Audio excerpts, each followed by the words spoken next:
ഈ വഴിയിലൂടെ ഒരുപാട് ആളുകൾ കടന്നുപോയി. പക്ഷെ അവരാരും എന്നെ തിരിഞ്ഞു നോക്കിയതുപോലുമില്ല.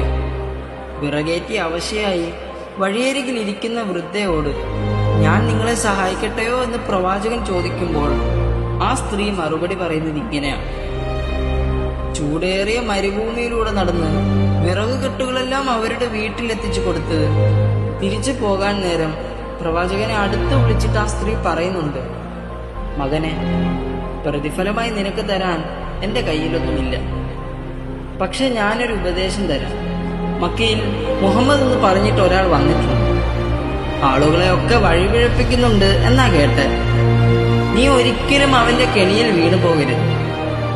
പുഞ്ചിരിച്ചുകൊണ്ട് പ്രവാചകൻ അവരുടെ മുഖത്ത് നോക്കി പറയുന്നു: ഉമ്മ, ഞാനാണ് മുഹമ്മദ്.